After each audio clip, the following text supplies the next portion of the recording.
হরে কৃষ্ণ। আজকের দিনটা ছিল 11ই জানুয়ারি, পালমাশয়ের জন্মদিন। আর একদিকে ছিল আমাদের ভক্তদের বনভোজন।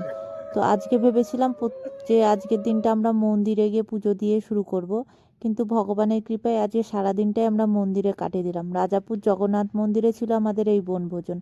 তার জন্য সকাল সকাল বেরিয়ে পড়লাম। আর মন্দিরে যখন যাচ্ছি, তাহলে আজকে জন্মদিন, তাহলে সকাল সকাল একটু পুজোই দেওয়া যাক। তাই বাড়ির থেকে একটু ভোগ রান্না করে নিয়ে গেছিলাম, যেটা আমি জগন্নাথ দেবকে গিয়ে আগে ভোগটা দিই এবং পূজারি সেই ভোগটা লাগিয়ে দেয়। তারপরে আমরা চলে যাই বনভোজনের জন্য, বনভোজনের উদ্দেশ্যে। এবং সেখানে গিয়ে কুপন দেখিয়ে আমরা ভেতরে ঢুকে যাই। গিয়ে দেখি আমরা অলরেডি লেট করে ফেলেছি, প্রচুর মাতাজি প্রভুরা অলরেডি চলে এসছে। কিন্তু আমরা তারপরেও সামনে বসার জন্য জায়গা পেয়ে যাই। তাড়াতাড়ি করে গিয়ে সামনে বসি এবং দেখি কীর্তন হচ্ছে। খানিকক্ষণ আমরা কীর্তন শুনি, খুব ভালো লাগছিল কীর্তন শুনতে। অনেক দিন পরে আবার একটা অনুষ্ঠান, এরকম বড় একটা অনুষ্ঠানে যাওয়া হলো। যাকগে, তোমরা মনে করছো ভক্তদের বনভোজন তার মানে শুধু কীর্তন হবে? না, শুধু কীর্তন না, এখানে নানা রকম গেমসও ছিল, পরে নাচানাচিও করেছি, অনেক কিছু হয়। দেখতে থাকো কি কি করেছি আমরা। তো এখানে হচ্ছিল মিউজিক্যাল বল গেম খেলা, এবং আমরা সবাই মিলে খেলছিলাম। শুধু খেলছিলাম না, আমরা সগর্বে সবাই মিলে হেরে গেছিলাম। হেরে গেছি মানে দুঃখ করবো? মোটেই না। খেলাতে তো একজনই জিতবে, বাকিরা তো হারবেই। তো আমরা হেরে গিয়েও এখানে খুব মজা করছিলাম, কারণ আমরা সান্ত্বনা পুরস্কার পেয়েছিলাম।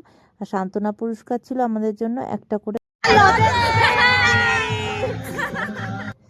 যাই হোক, গেমের পরে তারপরে চলে আসে এখানে মহারাজ। মহারাজ এসে আমাদেরকে কীর্তন শোনায়, নানা হরিকথা শোনায়। এত সুন্দর করে উনি হরিকথাগুলো বলছিল, শুনতে খুব ভালো লাগছিল।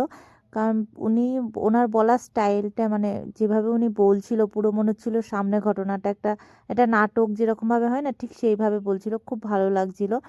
যাই হোক, সেটা আর আমি এই ভিডিওতে দিইনি, সেগুলো আমি লাইভ করছিলাম বলে সেই ভিডিওটা নিতে পারিনি। তারপরে উনি এসে বসেন এবং তখনও কীর্তন চলছিল। কীর্তন শেষে উনি হরিকথা শোনায় এবং আমরা সেই কথাগুলো খুব শ্রবণ করে আমাদের খুব ভালো লাগছিল। তারপরে চলে আসে বাচ্চাদের জন্য একটা গেম, সেটা হলো যেমন খুশি সাজো। ছোট্ট ছোট্ট খুদে খুদে বাচ্চারা, দেখো কি সুন্দর, রাধা, কেউ কৃষ্ণ, কেউ জগাই মাদাই, কেউ হরিদাস ঠাকুর সেজে আসে। আমার সবচাইতে ভালো লাগে একটা ছোট্ট পুচকু বাচ্চা, ছোট্ট বালগোপাল সেজে এসেছিল, খুব কিউট লাগছিল দেখতে। আর ওকে যখন জিজ্ঞাসা করা হচ্ছিল তুমি কি সেজেছো, ও এত সুন্দর করে বলছিল যে গোপাল, মানে ওটা শুনতেই বেশ মজা লাগছিল। আর একটা ছোট্ট রাধারানীও এসেছিল, রাধারানী সেজে এসেছিল, খুব কিউট লাগছিল দেখতে। তার থেকেও বড় কথা, ও আমাদের একটা খুব সুন্দর নাচ করে দেখিয়েছে। ওই দেখো ছোট্ট রাধারানী সবাইকে ভিড় ঠেলে বেরিয়ে আসলো।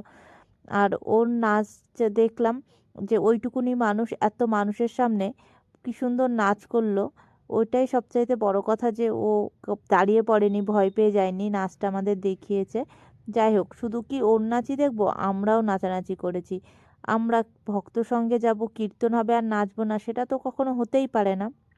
যাই হোক, ওই পুচকুলিটার নাচের পরে তারপরে মহারাজ আমাদের কীর্তন, একটা এত সুন্দর কীর্তন শোনায় যে সকলে উঠে নাচতে শুরু করে দেয়।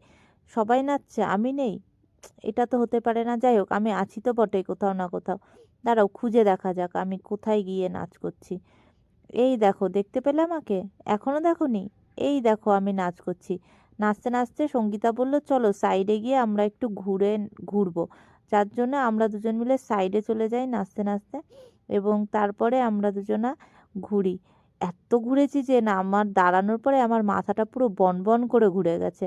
যাই হোক, তারপরে নাচানাচি শেষে আমরা জয়ধ্বনি দেয় মহারাজ, জয়ধ্বনি দিয়ে আমরা চলে যাই প্রসাদের লাইনে। ভক্ত সঙ্গে এত আনন্দ, যদি তোমরা না যাও না, জানতেই পারবে না। যাই হোক, নাচানাচি কমপ্লিট করে আমরা চলে যাই প্রসাদের লাইনে। আর প্রসাদের লাইনে ছিল প্রচণ্ড ভিড়, সেখানে দাঁড়িয়েও আমাদের ভিডিও আনন্দ করতেই হবে। লাগছে ভিড়ের মাঝে, পেটে ইঁদুর দৌড়াচ্ছে তাও।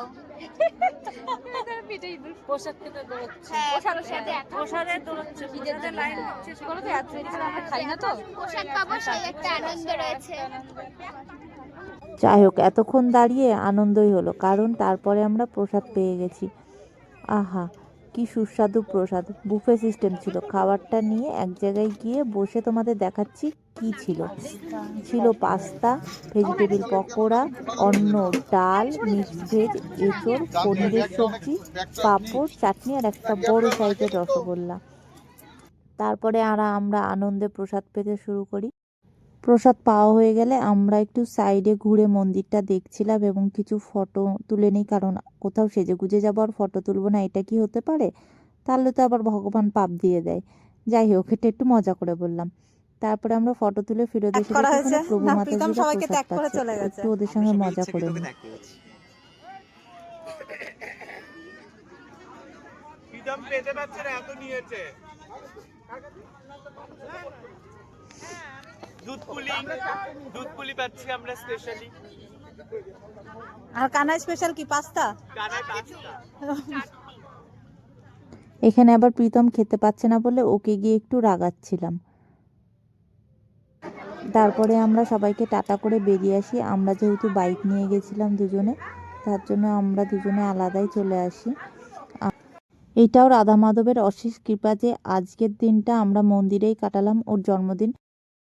আচ্ছা, সকলকে টাটা, আবার দেখা হবে পরের অন্য কোনো ভিডিওতে। ও হ্যাঁ, একটা জিনিস তো দেখাতেই ভুলে গেছি, জগন্নাথ দেবের জন্য আমি এই ভোগটা রান্না করে নিয়ে গিয়েছিলাম, জন্মদিন স্পেশাল।